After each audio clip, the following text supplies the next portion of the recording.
Olá, fazemos parte da primeira turma do curso de extensão da Univesp e hoje iremos apresentar o nosso TCC. Meu nome é Mariana. Olá, tudo bem? Eu sou Valcenir. Olá, tudo bem? Meu nome é Beatriz e nós vamos apresentar o nosso TCC. Nosso trabalho foi orientado pelo professor Edson Trombetta e tem como título Análise dos processos de ensino e aprendizagem na Univesp em relação aos modelos de videoaula no período da pandemia do Covid-19. Para uma melhor transmissão sem interferências, nós vamos desligar as câmeras, tá bom?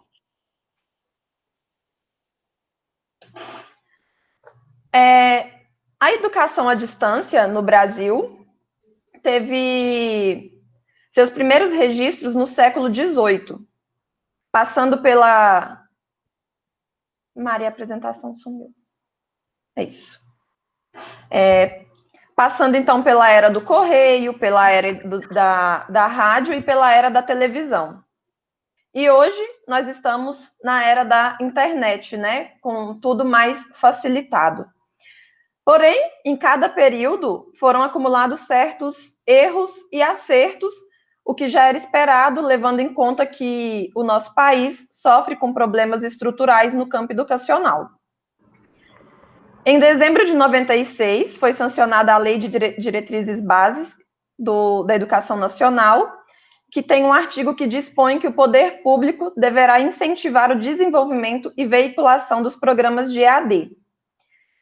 Entretanto, a EAD no Brasil só foi regulamentada quase 10 anos depois, com o Decreto 5.622, em dezembro de 2005. Para que a educação à distância funcione, é necessária a utilização de algumas tecnologias de informação e comunicação, que são as chamadas TICs, que são um conjunto de recursos tecnológicos utilizados para auxiliar nesse estudo à distância. Dentre essas tecnologias estão os chats, fóruns e as videoconferências ou videochamadas.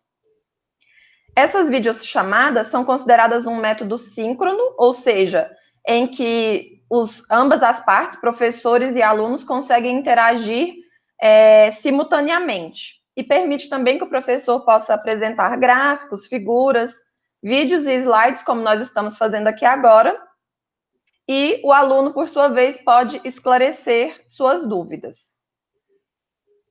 Passo agora a palavra para a Mari, que vai falar um pouquinho sobre a distância transacional. Bom, uma das maiores dificuldades encontradas no ensino à distância é o chamado isolamento do estudante, em que ele não teria o mesmo estímulo se estivesse no presencial, como discussões e apoio dos outros estudantes. As reuniões online e síncronas ajudam a diminuir essa distância entre os alunos e o professor, fazendo com que o discente se sinta mais acolhido. Essa distância é chamada de distância transacional, um espaço psicológico e comunicacional entre aluno e professor. A dimensão da distância transacional em um ambiente educacional é em razão de um grupo de 3 variáveis: o diálogo, a estrutura e a autonomia do aluno. O diálogo é a interação positiva entre as partes envolvidas. A estrutura é a organização do programa de ensino e a autonomia é o aluno que traça e executa o seu caminho nos estudos. O principal é buscar um equilíbrio entre a estrutura e o diálogo. Os objetivos do nosso TCC: analisar as adaptações de ensino e aprendizagem do professor-autor e dos alunos de uma disciplina da Univesp em 2 épocas diferentes, antes e depois da pandemia do coronavírus. E também, as análises foram realizadas em relação ao tipo de gravação das videoaulas, a diferença entre a gravação em estúdio e a gravação na casa do professor. Bem, metodologia. O que nós fizemos foi um estudo na etnografia, a fim de fazer essa análise dos processos de ensino e aprendizagem entre a Univesp e os alunos, isso por meio dos fóruns. Antes, porém, de falar como foi feita a análise, é importante citar o que é na etnografia. Mas antes de falar de etnografia, nós podemos falar e devemos falar de etnografia. O que é etnografia? De modo geral, a etnografia é uma descrição de uma mistura de metodologias que se acreditam na suposição de que o engajamento pessoal do sujeito é essencial para a gente compreender a cultura em questão e o ambiente social respectivo desse sujeito. Então, isso é etnografia. Por sua vez, a netnografia é a etnografia utilizando o análise do comportamento desse ser humano dentro de grupos sociais na internet. Assim, logo, de um modo geral, a etnografia se vale de métodos e estudos antropológicos, os quais descrevem costumes, tradições, e a gente faz coletas por meio de técnicas qualitativas e interpretativas, com o intuito de se entender determinada jornada online desses sujeitos. A partir disso, o que foi que nós fizemos? Fizemos as etapas que assim se segue. Primeira etapa, fizemos a definição das questões de pesquisa. Né? No nosso caso, eram questões que faríamos dentro de uma disciplina do curso da Univesp.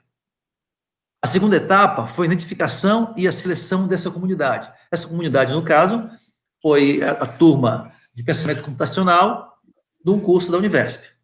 Terceira etapa, a observação participante da comunidade. Nesse sentido, eu pessoalmente participei como um facilitador dessa disciplina. Então, eu estive ali imerso, analisando, vendo, trocando informação com eles, trocando ideias com eles, sentindo a interação desses alunos dentro desse ambiente etnográfico aí, né? Na quarta etapa, nós fizemos análise dos dados, interpretação interativa do que se aconteceu, e na quinta etapa, redigimos aqui as apresentações, os relatos que aconteceram da pesquisa que nós fizemos dos aspectos teóricos e práticos.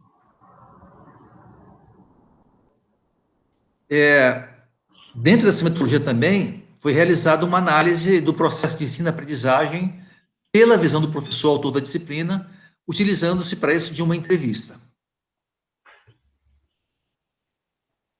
Então, para entender com mais profundidade como que foi o processo de gravações das videoaulas, né, essa transição do professor de estúdio para a sua casa, nós elaboramos, então, um questionário a fim de comparar, né, de saber da visão do educador como que foi essa transição, quais foram os pontos negativos que ele identificou na gravação de forma caseira, os pontos positivos, se houveram, e então nós marcamos uma reunião online com ele e fizemos essa entrevista.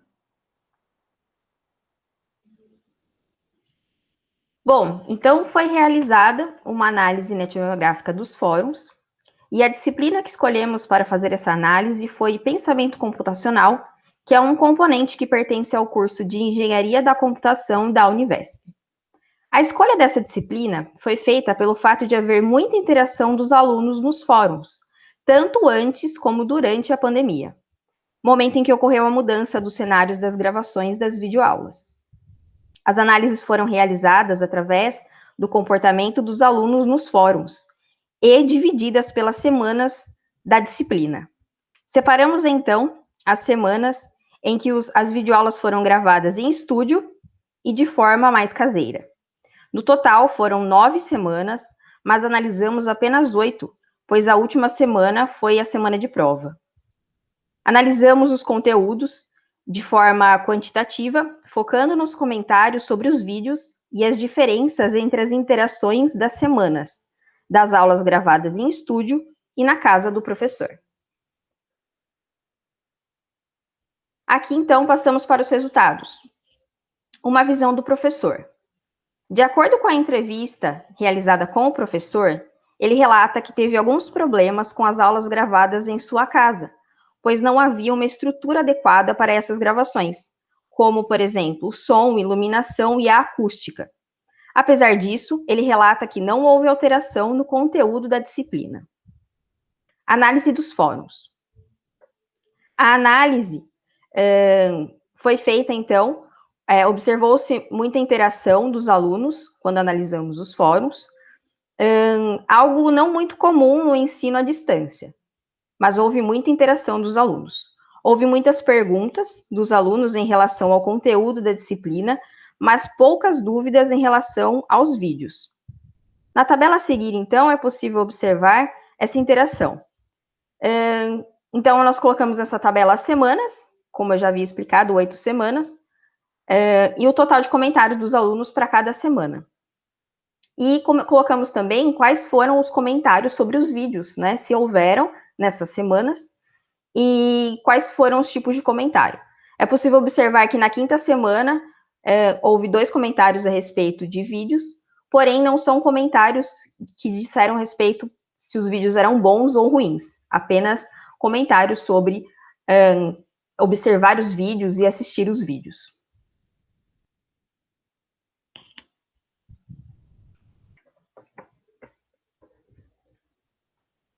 Então, em relação à análise etnográfica, né, em relação à aprendizagem dos alunos, analisando essas videoaulas em estúdio e em casa, cientificamente não é possível notar diferença na aprendizagem e ou engajamento do aluno. Seria necessário, então, uma enquete ou uma plataforma que fornecesse dados mais completos. Em nenhum momento, apenas analisando os fóruns de dúvidas, foi possível notar alguma evidência de que a procura pelo fórum foi causada pelo tipo de videoaula. Também deve-se levar em consideração que o professor manteve a qualidade da aula, mesmo gravando de forma caseira, tanto em termos de didática quanto em apresentação do conteúdo, que não foi alterado com a pandemia.